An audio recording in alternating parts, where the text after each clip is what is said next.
Hey everyone, how you doing? This is Bill Fredericks, also known as the Perpetual Athlete on FitTallahassee.com.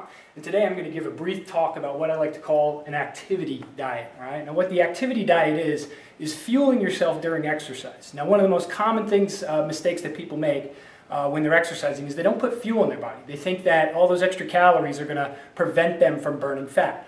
This is not the case. Okay, so let me just give you a brief description of what I have up here and talk a little bit about why the activity diet is important. First thing I have here is just a standard exercise curve here. It's just a way that we can describe exercise and the way in which our body uses fuel during exercise by measuring it against time and oxygen consumption. Now, oxygen consumption is just a way in which we can measure intensity in exercise. Okay? So if you look at our curve here, it starts with rest, where obviously we're not using a lot of energy. But once we start exercise, that's going to begin to increase until we hit what we call a steady state. And once you hit steady state, then you're going to be using fuel at a regular basis.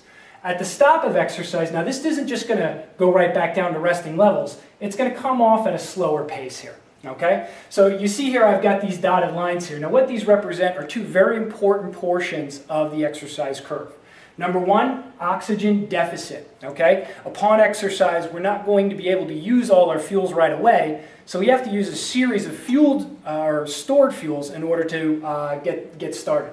Once we're done, the second part of this curve here is what we call EPOC, excessive post-oxygen consumption.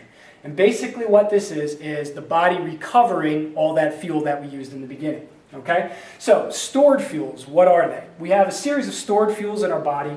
We're going to use them, break them down in order to exercise. For oxygen deficit, when we begin exercise, we're going to use a fuel we call ATP, creatine, and then carbohydrate. All right? Once we get to steady state, that's when you start to see our fat come into play. But we're still using carbohydrate, and we're going to use protein as well.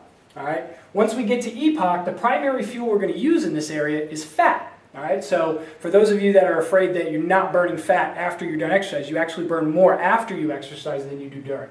Now, I have highlighted a couple of the fuels up here, mainly the ATP, creatine, carbohydrate, and protein, because we need to replace these fuels after we're done exercising. Okay? And the way we do that is we have to put fuel into the body. So what basically the activity diet is getting those fuels before exercise and after exercise that are going to be vital so that we can get a very intense workout that's going to give us the kind of calorie burn that we want. So for a pre-workout diet, I suggest you take in a mixture of carbohydrates and proteins. Okay? A protein shake, Gatorade 3 is a very excellent product that you can use in this case. Basically, it's going to deliver the protein before, which is going to help reduce what kind of detriment can occur from that protein loss there. Once you have finished exercise, now we've got to get all that fuel back into the body.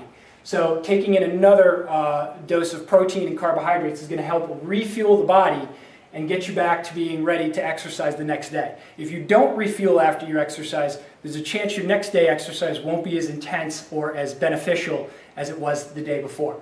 So EPOC is a very important thing we can take advantage for fat burning, but you have to replenish the fuel that you use during your exercise in order to do that. All right? That's all I have for you today. Stay tuned for another whiteboard talk. Have a good afternoon.